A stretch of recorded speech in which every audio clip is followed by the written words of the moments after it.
Hi, it's Bumble. Welcome back to my channel. So it felt so refreshing to rewatch this movie because at the time recording this, you're gonna get this sometime in like December. I have been binging horror movies for like a month to the point where I'm getting a little bit burned out. So it was nice to watch like a non-horror movie and to just watch this for fun. I didn't take any notes. So this is just going to be mostly me rambling, and this is also a nostalgic movie for me as well. I grew up with this movie along with another movie made by the same director. I think his name's Jared Hess. Oh yeah, Jared Hess. He's the director. I never heard of him before, but I was googling him. Mostly my dad was kind of pestering me to see like what other movies has he's done. He did Napoleon Dynamite. I mean, this is Napoleon Dynamite. No. Yeah, Napoleon Dynamite, of course. But also another movie that I'd also grown up with that I think I watched more times than Napoleon Dynamite was Nacho Libre. That's one with Jack Black. I think that was like one of the first movies I'd seen with Jack Black, actually. And then there's another movie called Gentlemen Broncos. I've never watched that one though, but I saw it's on Hulu, so I might check it out. Heck, maybe I'll rewatch why do I keep wanting to say Napoleon Dynamite? No. Nacho Libre, yeah, because that's another one. Like if you've seen this and you want to see like more stuff like this, I highly recommend that one because they both have like a similar kind of humor. So this is gonna be kind of interesting for me to talk about. Normally with my reviews, I like give kind of like an overview of the plot, and I kind of just, my notes go in the order of like when things are happening in the story, but I also kind of describe what's going on in the story. This is pretty much like a slice of life movie, pretty much. I feel like I don't really use that term. I feel like I use that more for, as like an anime genre and not really something I think about when it comes to movies, or especially like live action movies. But I think is the best way I could describe this movie. It's made in 2004. It takes place in 2004. I tend to forget about that because it's kind of this weird mishmash where it takes place in Idaho, in this small town, and it was actually like filmed in Idaho as well for the most part. But it feels like really, really retro to the point where I wouldn't be able to recognize that it's supposed to take place in 2004. Well, a little bit. It's like a mishmash. It's like there's a lot of things that feel like it's from the 80s, especially the tech and like any of the female characters' hair. All the dudes dress like they're from the 70s though, especially the glasses. Like every character that wears glasses in this movie has like really 70s style glasses and stuff. It's like a small town that's like basically stuck in the 80s when you look at like their computers and stuff. A lot of the fashion, even some of the music. Like this movie ends with the song The Promise, besides that being used in a lot of like 80s movies. I kept thinking about like The Breakfast Club, but just the soundtrack kind of has that feel. It just has that feel of like an 80s teen movie without being made in the 80s. But then the characters have this sort of, I guess apathy is like the right word. They don't really react too heavily to stuff. Everyone's very flat, and that kind of demeanor, when it's like that for pretty much almost all the characters and the way they react to things, almost reminds me of like Wes Anderson movies a little bit. That's kind of like the only sort of similarity I can make, but it's just it reminded me of those kinds of characters where everyone not that like they don't feel anything, it's more of like just their reactions to things and stuff, but it also makes the movie kind of funny. I rewatched this with my dad, actually. So you're gonna get some like interesting movie reviews from me. You're actually gonna get some Wes Anderson reviews from me as well, because it's just, my mom went on a trip, so it's my dad and I, so we're taking the opportunity to rewatch a bunch of our DVDs and movies we haven't seen in years. My dad probably hasn't seen this in like a decade, and you know what, probably so have I. we have like 3 Wes Anderson movies on DVD. So I'm gonna be rewatching those, probably talking about them. This one, of course, which I just watched, it's a mad world. So you're gonna get some interesting things from me. But yeah, that's kind of like a way I can describe this one. So it takes place in 2004, like I said. And it's about this teenager named Napoleon. He's kind of a bit like nerdy looking and stuff, but not in the way where, I mean, he is treated as a loser, but he has this sort of like confidence, but also just doesn't really care like what anybody thinks about him. He's just doing his own thing and stuff, and just has so much attitude that he doesn't feel like a sad nerd kind of character, you know, or like really like a geek or anything. Let me think of some examples. Well, his art style's on this poster. He does all these like drawings and stuff. He's involved in like a lot of things. I feel like I have to talk about the other characters first to describe him. I feel like it's easier for me to describe the characters than describing the plot of this, honestly. Like, there's a very, very loose sense of a plot. I guess it's just more character focused, where the movie starts off where all the characters are kind of alone, and then because of Napoleon, by the end, everyone ends up with like a happy ending and stuff because of his actions. So there's sort of like a resolution to it. There's also a scene after the credits that's like 5 minutes long that my dad and I had never seen because we always stopped during the credits. So if you ever watch this on DVD, or, you know, on like streaming too, whatever, make sure to stay past the credits because it's kind of funny. Let's see. So Napoleon, he lives with his grandma and I think Kip is his brother, I'm assuming. His grandma isn't too much of like a main character or anything. She's just this old lady who is kind of just more active in things than her grandsons.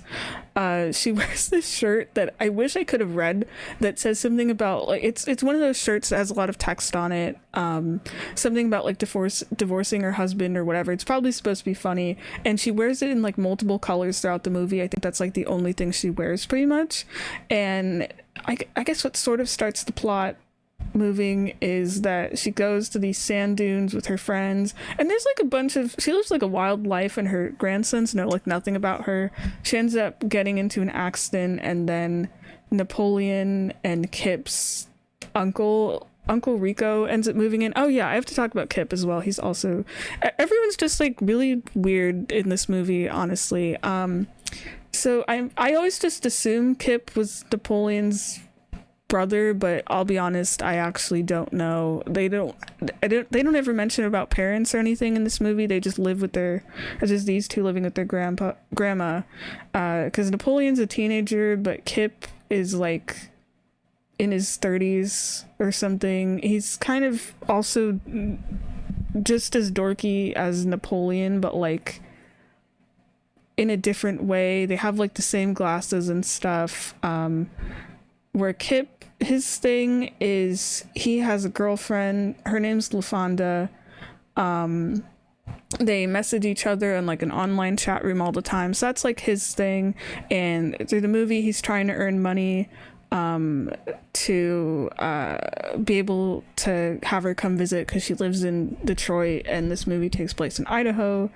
So he ends up kind of getting involved with Uncle Rico's schemes, which don't really go that great, but things turn out well for Kip.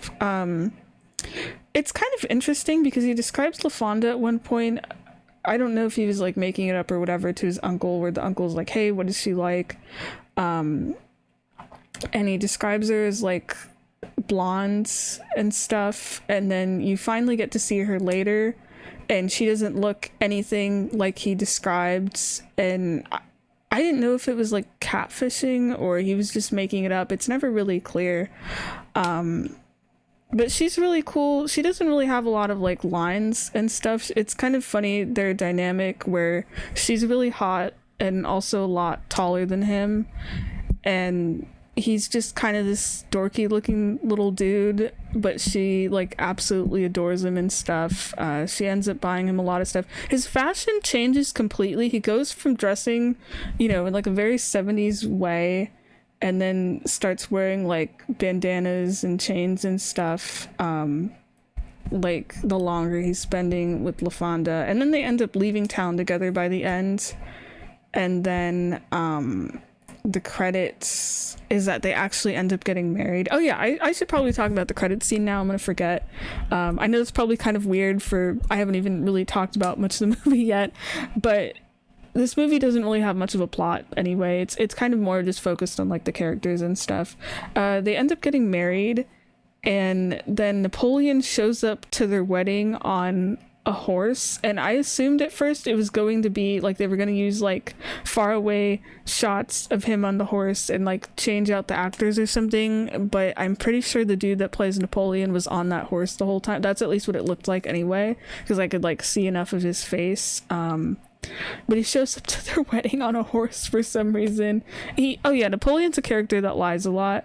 This is like the one time I'm not sure if he lied, because he mentioned like, oh, sorry, I missed part of your wedding. I was out taming a wild stallion. And then LaFonda and Kip, whose actual name is like Kipling or something, they leave their wedding, like they leave all the guests behind, like right after they say their vows or whatever, and they ride off on this horse. Like, what a way to go to end your wedding. Like, what are the guests gonna do at that point? And they're just having their wedding in like an open field or something. Like, I've never been to Idaho, I've never been to like the Midwest or anything, so I didn't know where the hell this movie took place until I had to Google it. I just assumed it was like out in the Midwest, because a lot of the environment is just kind of feels like they're out in the middle of nowhere. It's just all these like fields. There's people that own cows and llamas, and I have to talk about the llama. The llama's great. But yeah, it's like a very different setting to what I'm used to, but it's interesting. But yeah, they leave their wedding on a horse. It's like a whole 5-minute scene. If anything, it felt like it was some kind of like cut scene, and it takes place like 2 months after this. Yeah, after like the main story is over. I'm a little sad that it's only like right after the credits. I feel like it could have been something that could have been in like the middle of the credits, or like right before the last scene, or like right after the last scene ends or something. Like, I feel like it could have gone there, like a transition of like 2 months later, and then having the wedding scene and then starting the credits, because it's all the way after the credits. It's like kind of a long scene. I don't think anyone's gonna go into this expecting like an after credit scene or something, so it's kind of more like a hidden thing for you to find. I know I sort of just spoiled it a little bit. I'm spoiling everything from this movie, but I still recommend watching that anyway, if you haven't, but you've like seen the movie and stuff, because it's worth it. It's just crazy to me. Like, it makes me wonder with other movies of like, how many after credits or other things have I missed from just not watching it till like the very, very end or whatever, because I've seen this movie like 5 times or something. Probably more than that. I don't know. I grew up with this one, but it's been long enough where I actually didn't remember a lot of the plot. I just remembered a lot of the basics things, but there isn't really much of a plot anyway, so it's kind of fun to go back and rewatch this movie if it's been long enough. So yeah, that's Kip and LaFonda. She's also kind of funny to me as a character, where she doesn't really have a lot of lines, but she smiles way more than like anyone else in this movie, which I should make a point, like no one really smiles in this movie that much. But LaFonda is just very smiley. I find that kind of funny. She's like one of the only characters that's actually like kind of cool and confident, and doesn't seem kind of like everyone's like a little bit dorky in this movie, except for her and maybe the grandma, and maybe also Pedro's cousins. I think they were his cousins, I don't know. But yeah, what else? So Uncle Rico is another important character. He's kind of a scumbag, honestly. He goes around selling things. At first it's just these plastic bowls that look like super cheap, and then he starts trying to sell the women in the town some kind of like herbal things to grow their breasts or whatever, and he does some kind of like shady but also kind of shitty stuff, where he ends up lying to one of Napoleon's friends, saying like, oh, Napoleon wanted me to give you one of these like pamphlets. It's the one about like growing your boobs or something. The friend, her name's Deb, is like really flat, and he tricks her into thinking it's from Napoleon, and she ends up getting like mad at Napoleon. And it's interesting because you'd expect something like that to lead to some kind of like argument scene or whatever, but no, he never goes back to her to like tell her like, hey, it wasn't me, it was my shitty uncle. But then he ends up doing something nice for their mutual friend Pedro at the end, and then him and Deb end up hanging out at the end, so it's kind of implied she forgives him and stuff. Because that's the thing, the characters, like I mentioned, aren't like super emotional or anything. Everyone's just like pretty chill, honestly. So there isn't really ever any like arguments or drama or anything with this movie, and I kind of like that. Let me see what else about Uncle Rico. He's one of those adults that like peaked in high school, and he's kind of a loser. Like, he treats Napoleon as if he's a loser, but I think Uncle Rico's kind of the real loser. He's always talking about back when he used to play football and wanting to go back to like 1982, and describing how like things were so much better then, probably because he was better then, you know. And he's just kind of a loser. I don't even really feel bad for him. And then things end up fine for him in the end anyway. I mean, he does get beat up by somebody where he's like, I feel like he was probably like having sex with his clients. I got that kind of vibe, but I wasn't really sure. But he gets beaten up by this guy when he's like doing the breast talk to somebody's wife or whatever. So he ends up with a broken arm at the end of the movie, and then he ends up he has like a girlfriend that left him or something at the beginning of the movie. You don't actually see her, and then she comes back at the end, and I didn't even realize who she was until I was reading stuff about the movie. I thought it was just some random lady that showed up to his like RV or whatever, and I was always so confused about that. But it's supposed to be like his ex-girlfriend or something. So he gets a happy ending. He's the one character I didn't want to get a happy ending. He's not like a villain or whatever. There isn't really like a villain in this movie. But yeah, I guess he gets one. So he's doing a lot of shady things throughout the movie, just trying to earn like a quick buck or whatever. He isn't really nice to either of his nephews. Like, he makes fun of Napoleon a lot for just being kind of a dork, and he makes fun of Kip about how much time he's spending with his girlfriend or whatever.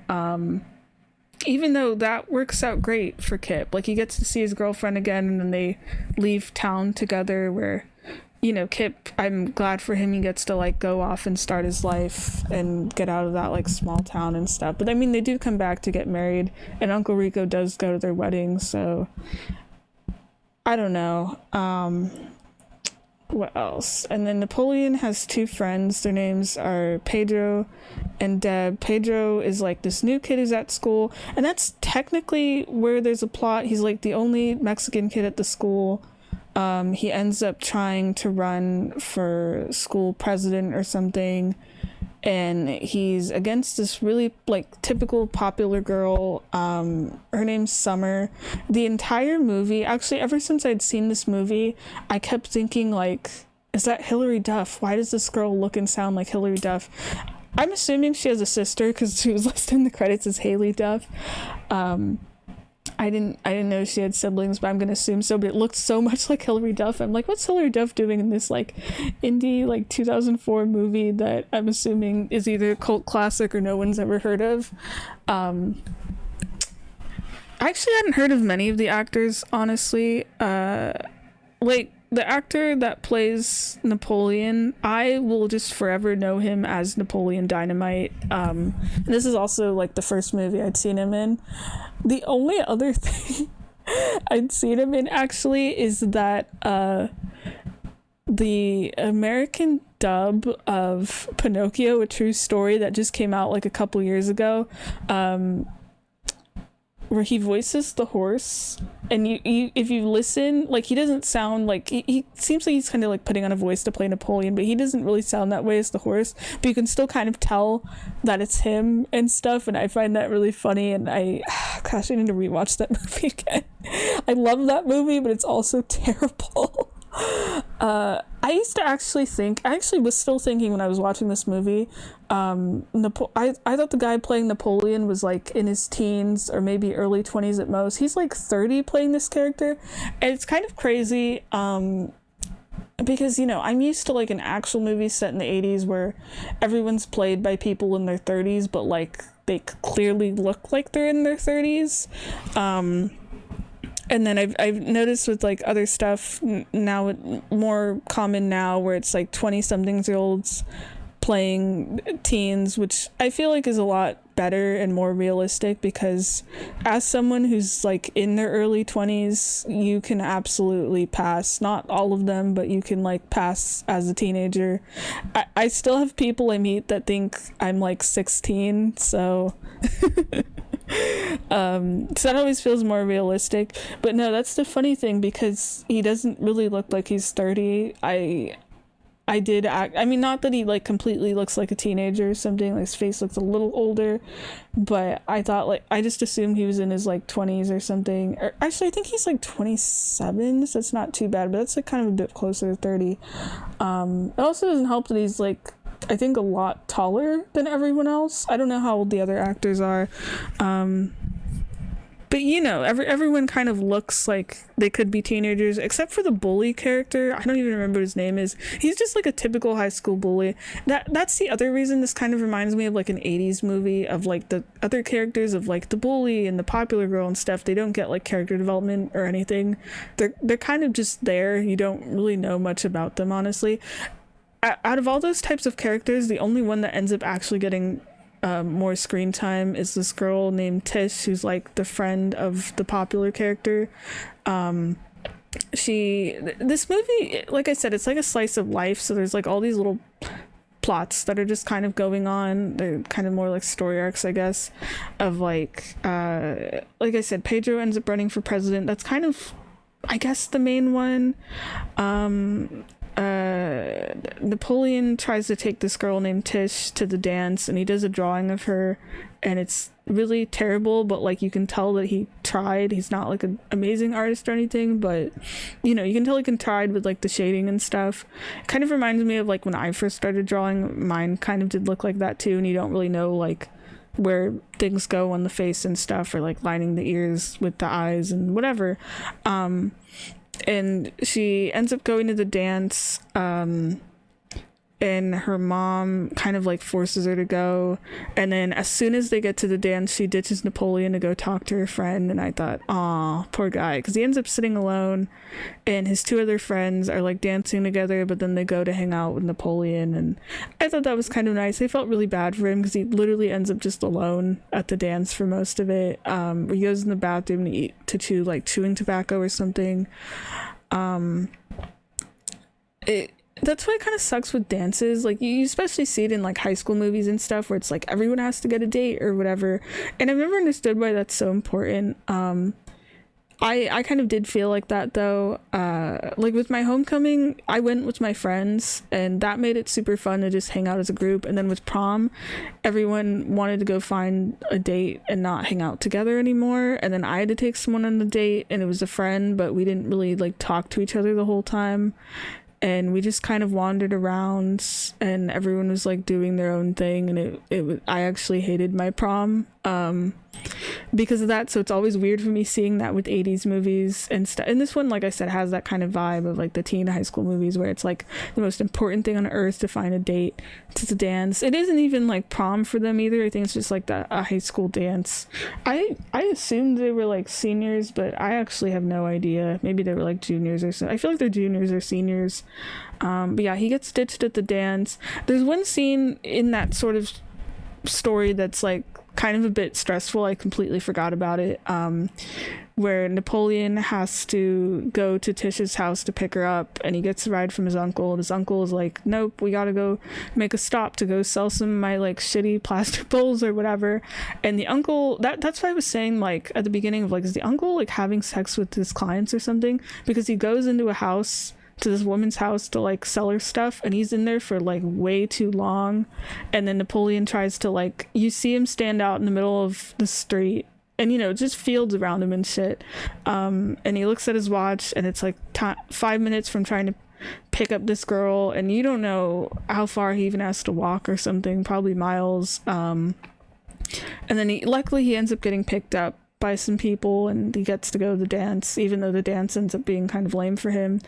But that scene was like kind of stressful, because I felt that of like him standing in the middle of the road and looking at his watch, and the time is too close, like it's almost too late, and you know, all his plans have backfired and whatever. Right, I need to talk about his friends. Yeah, so Pedro, I mentioned, you know, I'm going to talk about Deb first, actually, because Pedro's stuff of like becoming president is like the main storyline.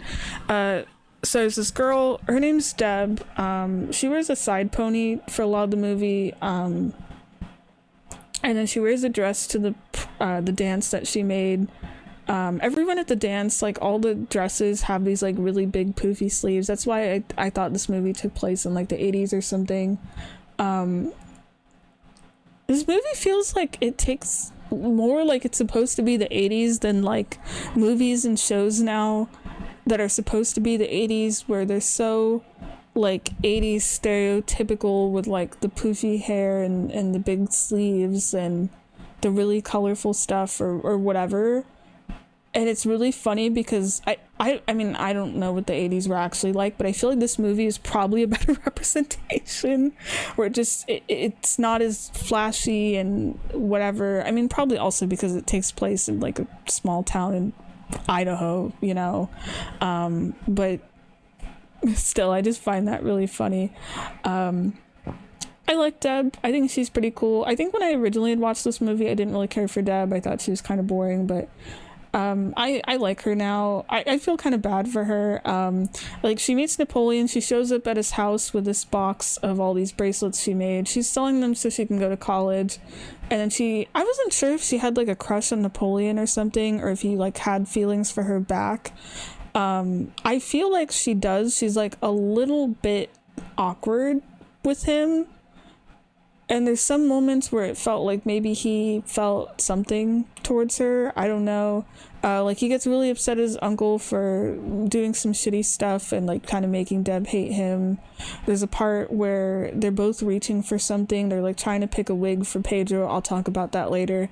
And their hands end up touching, and he like pulls his hand back really far away. They end up like casually like complimenting each other on things throughout the movie as well. And then they end up together at the end, where they're just like playing tetherball or something, or whatever it is. We have to hit the ball around the pole, which is so weird to see, because like my elementary school had that too. Not my high school though, but my elementary school did, so that was kind of funny. It's also weird now. I haven't been in high school in years, and seeing like the people in like the PE outfits and stuff, and I was thinking like, do they even still have PE anymore? That felt dumb. I'm sure they do.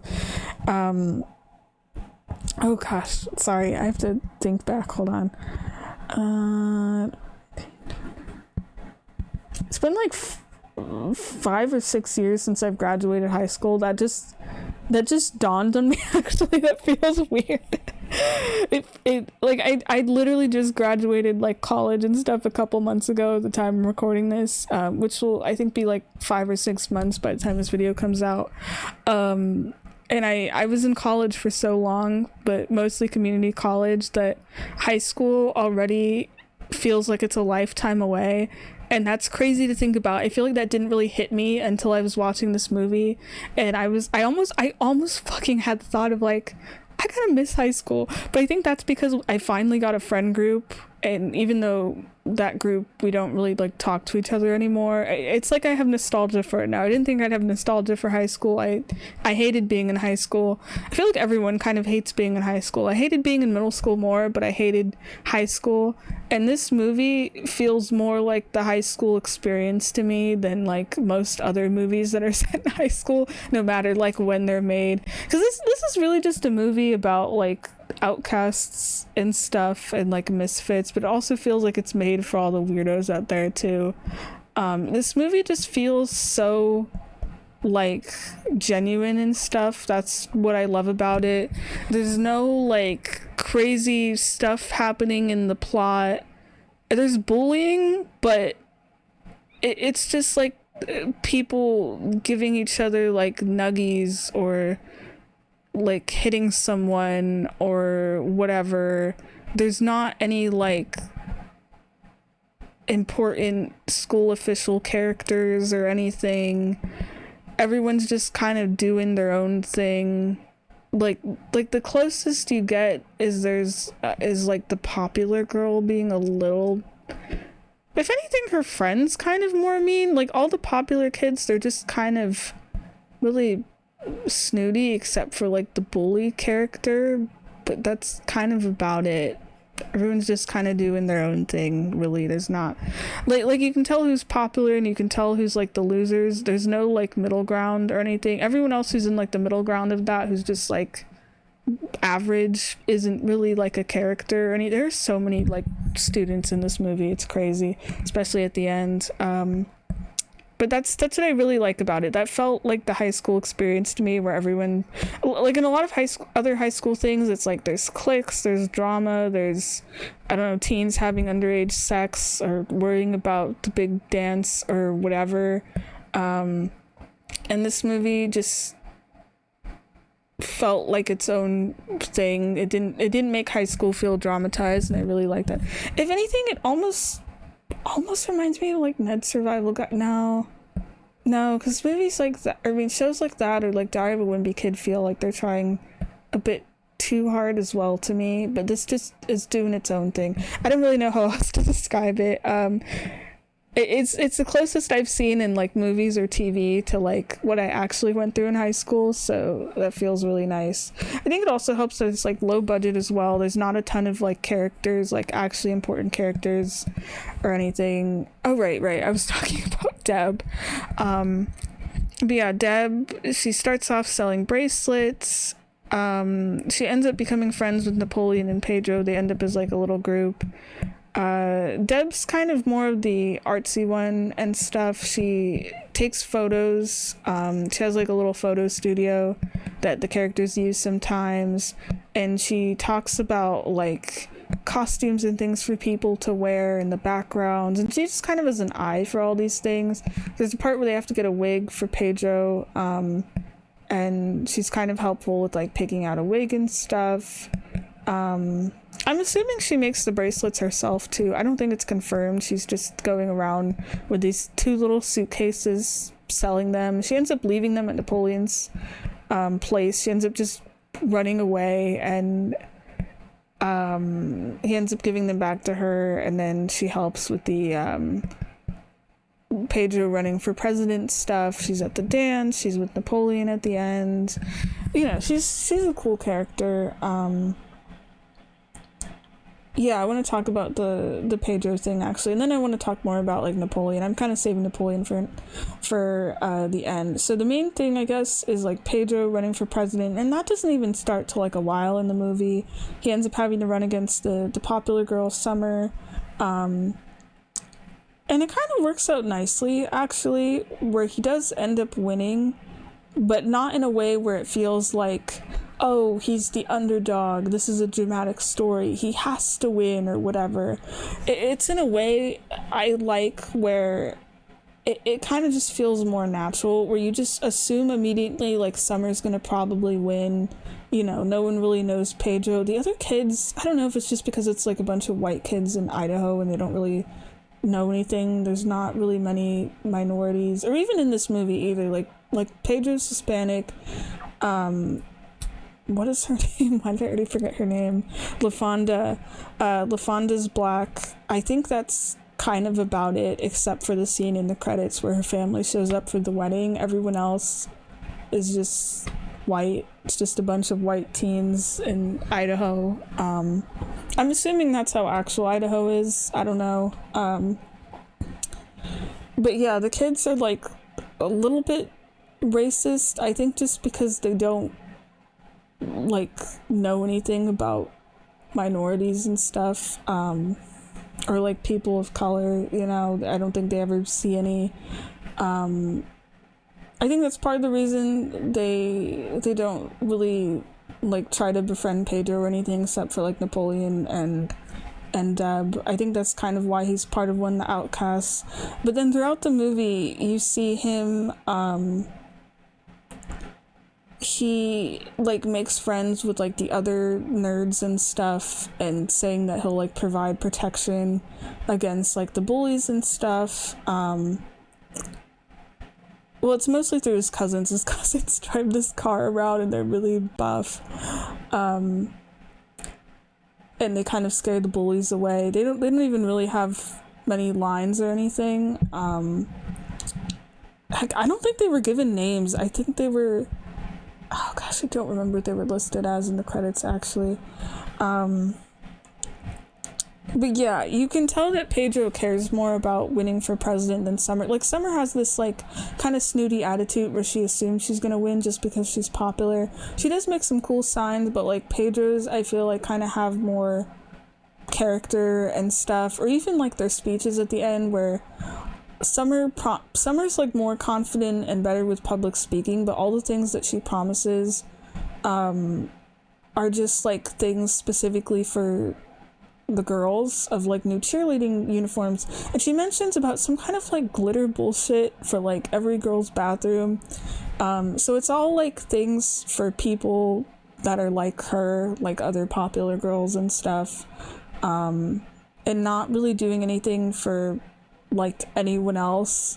Like, she gets some applause, I think, and then she has to do like a little, like, it's referred to as like a skit, and she does this dance with these costumes with these girls and gets some like mild applause. And it's kind of funny because like the only person that's actually into her skit is her boyfriend, who gets like a little too into it, and so does the principal. Actually, the male adults in this movie, like the ones that are over 30 or whatever, are all just really weird. Like that thing with the principal and Uncle Rico treats women really weird.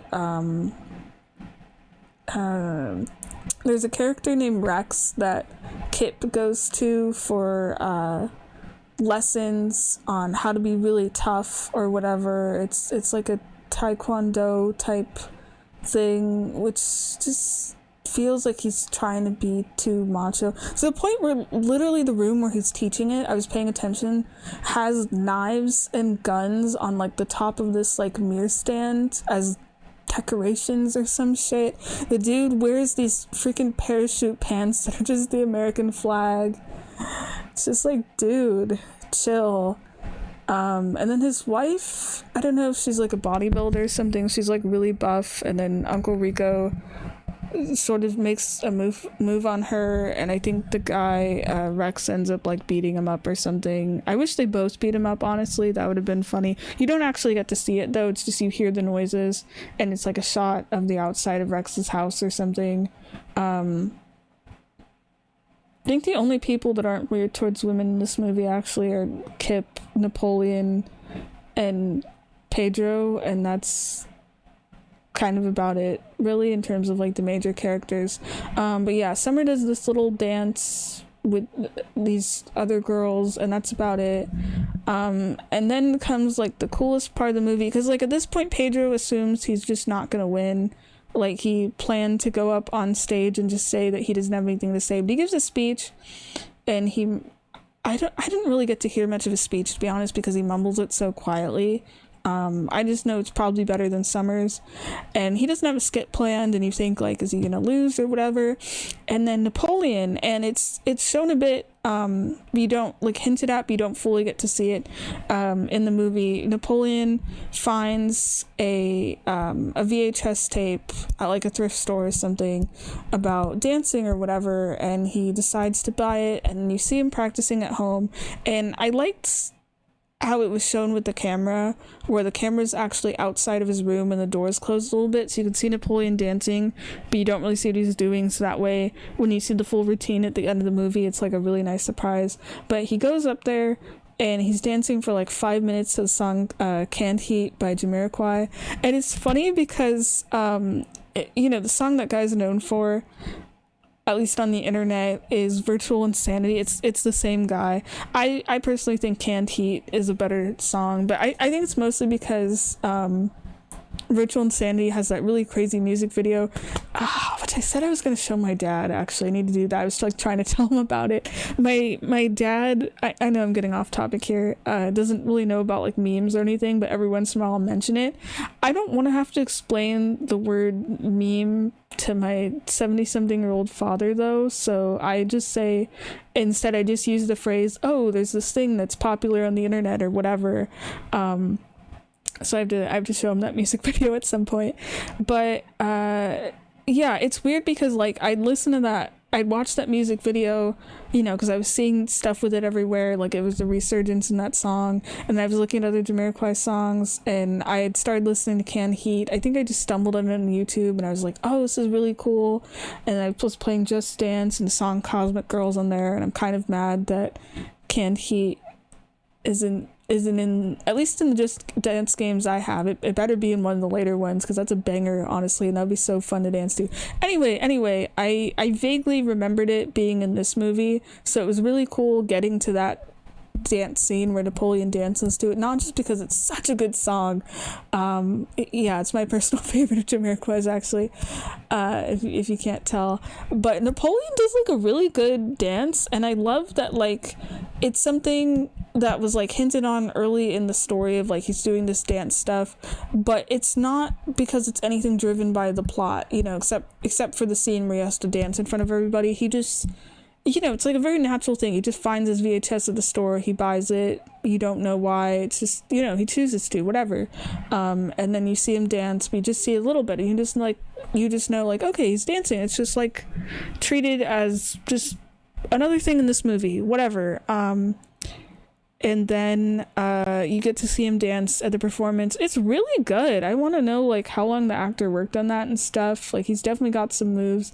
I think because he's just so like fluid with his motions and stuff, especially like moving around his legs and things. I think it's really cool. It's also a little funny to watch because how tall is this guy? I feel like he's really tall, and I feel like that also made the dance kind of like interesting and stuff, not to make fun of him or anything. He's like very lanky, so you kind of really notice his footwork more.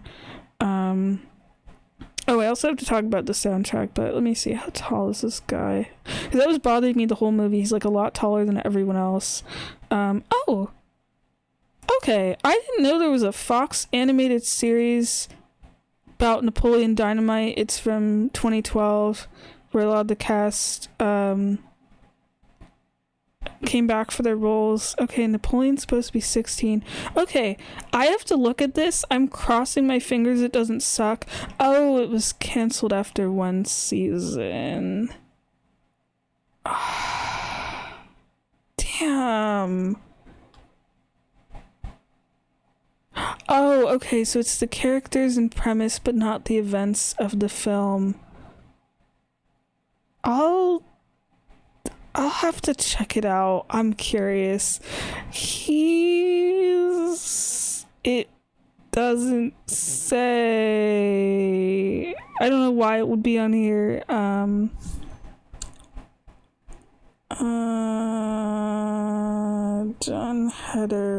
Heater. I don't know how to pronounce it. John. I usually don't look up stuff like this. Okay, 6'1". That doesn't feel that bad him in that is kind of tall, but why does he feel so much taller than everyone else? It makes me wonder, like, how old is everyone else if he's like almost 30? Anyway, the dance is really cool. It's like the best part of the movie.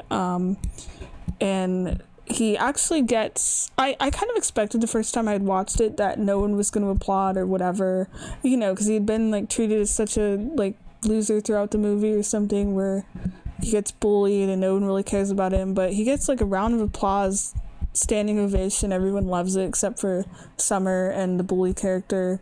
And you could see Deb smile at that point, like she's really proud of him and stuff for like helping with Pedro. And then you see Pedro, and Pedro smiles, and it slowly creeps up on his lips, and how he, you know, he'd already given up at this point, and Napoleon had saved him, and then it's shown in the not credit sequence, but like the ending, that Pedro did win. You see this cake that says congratulations on it, or no, it says President Pedro.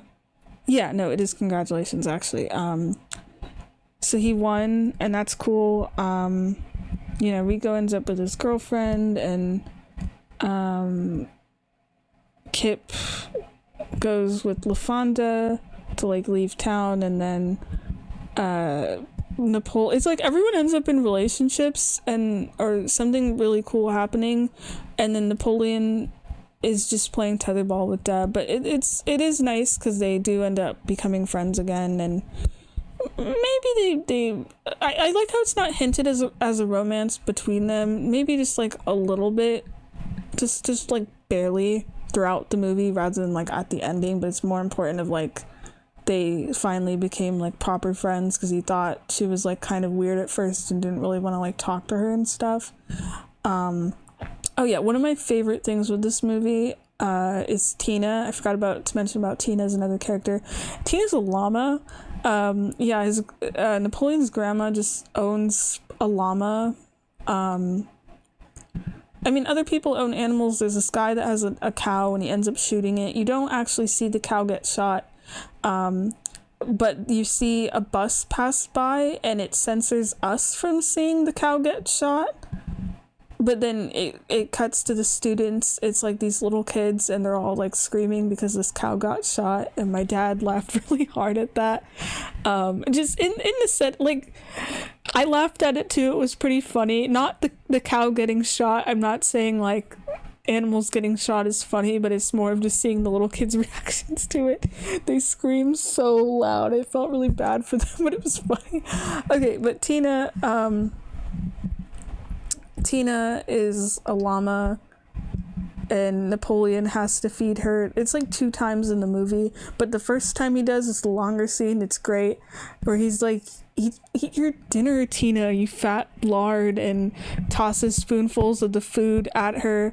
Napoleon's just such a fun character because he has so much attitude and scoffs at things, and almost reminds me of like how like stereotypical teen valley girls talk in movies and stuff, but if the character was a guy, is kind of the vibe. And like I said, the only other thing I've seen this actor in is years later as the talking horse in Pinocchio, so I don't know what he normally sounds like when he's like playing a character that's not a teenager or a cartoon horse.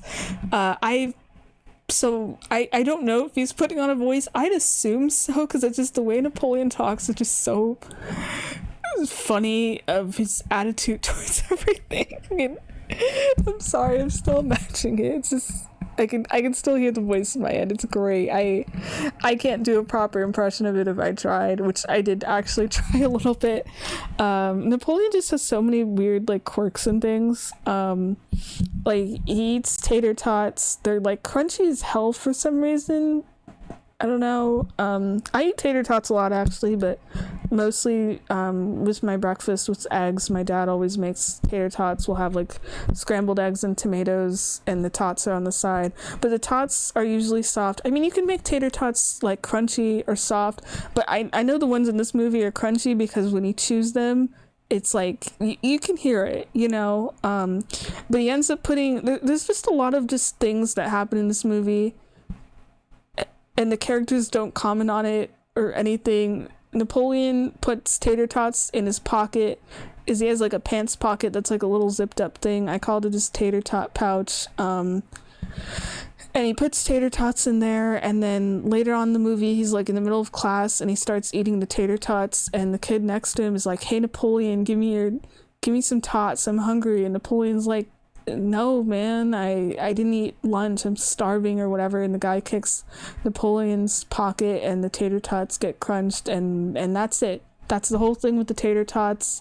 And it's just two scenes, and there's just a lot of scenes like that. That's why I can't really talk about the plot too much. Of just a lot of funny things that happen that don't really mean anything, but they're there and they're entertaining. Okay, two other things I want to talk about this movie really quick. I know it's been like almost an hour. I really like the opening credits of this movie. It's one of my favorites actually, and I still remembered it too.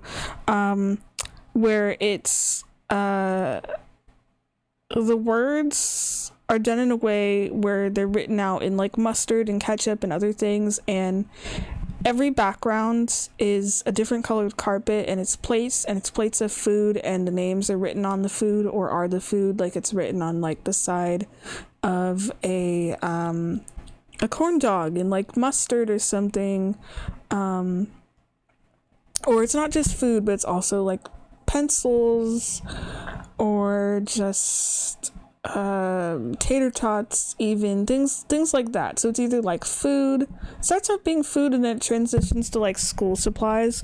And I thought it was really creative, and you're able to read the names. A lot of them I think are written in cursive. Some of them are like the letters are pushed a little too much together, but you can like make out what they're saying and stuff. And I just think it's really fun.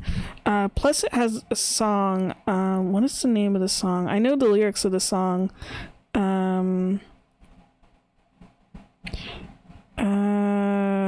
Oh gosh, they have like every single song listed on here.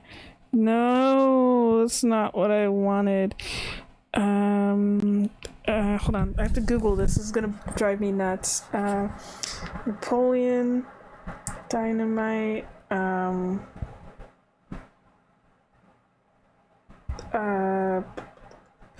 opening credits song. Okay, it's by the White Stripes. It's a song called "We're Going to Be Friends," and I always associate that with this movie. I just think it's really cool. Oh, apparently it has a Wikipedia page. Wait a minute. Hold on a second. Oh, that's cool. A copy of the movie was sent to the band, and they allowed it to be used in the song. In the movie, and then it's a song used in a bunch of other movies. I didn't know it's one of Conan O'Brien's favorite songs. I'm reading Wikipedia. I'm getting a little distracted. It's also apparently in Rick and Morty, but I really watched Rick and Morty. Wait, is the White Stripes? Oh, I didn't know Jack White was leader of the White Stripes. I know him for he did one of the James Bond theme songs with Alicia Keys, and I remember seeing him in a Bond documentary I just watched. I knew the band and stuff. I didn't know he was the lead singer. Okay, that's kind of cool. Huh. Yeah, sometimes you just end up on a Wikipedia like dive here. But anyway, yeah, that song I associate it with the movie because it's in other things, but that's kind of where I know it from. It's such a memorable like opening credits sequence. I think it's really creative, but a lot of the songs are really cool. I really like the soundtrack of this. There's a lot of songs that are just like they don't have words, they're just instrumentals, and they're kind of funky, but they match, which is the vibe of the movie. Like there's a couple of times there's this song that plays on like an organ or something. My dad started dancing to it at one point. So there's stuff like that. I mentioned the song The Promise that plays during the credits. I mentioned the Can Heat song from the dance scene. So there's a couple of like big songs in there for like really important moments. But other than that, it's a lot of just like instrumental stuff. They're just all really funky. I just think the soundtrack to this is really fun, honestly. And I want to listen to it again. I think my dad wants to too, because we were talking about the soundtrack. I'm gonna probably put it on Spotify during dinner sometime. We'll see how it goes. But yeah, that's Napoleon Dynamite. It's really cool. I feel like this was fun to do, but I don't know how fun this is gonna be to listen to his commentary, because normally I can talk about. I don't really watch slice of life type movies. I feel like I should more. They're fun. Normally I can go over the plot of things, and I follow like sort of like the structure of it and going through my notes, but I had no notes, and there isn't really a plot to this movie. It's just things happening to people, and that's kind of about it. But that's what makes it super fun. I had a lot of fun recording this and talking about this movie, because I personally love this movie. I had a blast rewatching it again, and I think if anything, me not being able to talk much about it, even though I talked about some of the jokes and sort of the main story of like running for president and stuff, and a little bit just kind of more giving you info about the characters and such. Yeah, I think this is a movie you would have to watch for yourself, honestly. Like Nacho Libre is kind of similar like humor and types of characters, but that one has like more of a definitive plot, really, of like the main character having like a goal. Napoleon, if anything, Pedro feels almost like the main character, and Napoleon's kind of like the side character. If anything, Napoleon feels like the side character to everyone else, but he's the movie's main character. I don't know if that makes sense, but I think that's kind of a cool perspective, where he particularly doesn't have a goal, but he ends up kind of helping everyone else. And except for with Pedro and like saving him with the president stuff, it's not like he's like purposely going on the way of like trying to help all these people. It's not like side quests for him or anything. It's just his life. I don't know how else to explain it, but yeah, this movie's really cool. I'd love to watch more stuff that has this vibe. I already mentioned about Nacho Libre. That's like the closest movie I could think of. So yeah, I didn't know they're by the same director, but I honestly do not feel surprised by that. But Gentlemen Broncos apparently is also the same guy, so I have to look into that. I also read there's a short film that came out before Napoleon Dynamite. Same actor and stuff, but he plays a character named Seth this time. And like I mentioned, there's the animated series, so maybe I'll go look for those too. I don't know. Sometimes it's hard when there's like a movie that's so good and they try to like make more off of it or stuff, and then it just doesn't really hit the same. I feel like it's hard when they like decide to make it like a TV series about a movie and such, but I can sort of understand it. Napoleon's life is like normal but also weird enough where I could see it being like episodes, but I feel like it could be like really short episodes that like get uploaded on get like put on YouTube or whatever, kind of a vibe more than like an animated TV series. But whatever, you know what, actually no, screw it, this is gonna bother the hell out of me. Hold on, I have to see what the art style this is. I need to comment on it, it's important. That makes or breaks this, honestly. Napoleon Dynamite animated series images. All right, let's see. Oh, okay. I don't like this art style. I feel like it fits, but also doesn't, kind of. I don't know. I don't know how I feel about this. I mean, they got the expression of Napoleon right, at least. Oh my gosh, that's the other thing I forgot to talk about. A lot of the characters, but especially Napoleon, just have this kind of like staring off in space face for most of the movie that I just find really funny. Like I said, they don't really like emote too much, but Napoleon constantly has that look, and it makes things, it makes scenes like a billion times funnier, especially when anyone's trying to talk to him. Oh my gosh, yeah, because I just remembered about that. Looking at the picture of him for the animated series, that is the exact expression and everything. That's perfect. Shit, I mean, I'm kind of tempted to watch this. I don't know why he's blonde, though. They made him like. I thought his hair was kind of more brown, like reddish brown, but for some reason in the TV series, it's like this really weird shade of blondes. I don't know. And his clothes everyone's clothes look more generic. And like Kip still dresses the same. Uncle Rico has the shirt from the movie. It's like a really weird shirt from the movie, actually. It's so weird because everyone looks like themselves, but exaggerated, but also not. They do have Napoleon's boots. I don't know how I feel like this. It looks kind of weird, but like, and kind of a little ugly, but it is also kind of what they look like, and it's a really weird movie to begin with. I don't know. Huh. I'm conflicted on this, honestly.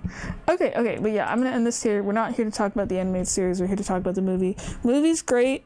I don't know how popular it is. I feel like it's either a cult classic or it's one that people don't know about. If I had to guess, I gotta look on Letterboxd about this. I'm curious about. I was like reading what the top comments are, or like the funny things people write. But yeah, I love this movie. I was happy to watch it again. I recommend it. I think I don't know if it's on, like, did I mention? I feel like I mentioned Hulu when I was on here. I have it on DVD though. I'm never giving away that DVD. But yeah, if you watch this, make sure to stay after the credits. There's a wedding scene and it's pretty good, that I didn't know existed until today. And I've seen this movie like a bunch of times.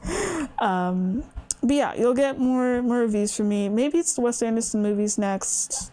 I don't know. It's kind of the order of whatever my dad wants to watch next. But it was really fun to watch with him, especially because he laughs so hard at stuff with this movie, but especially the stuff with Napoleon, and that just made it so much more fun. These are just like the kind of movies I grew up with, and especially watched with my dad. So it's really nice to rewatch these now. All right, bye.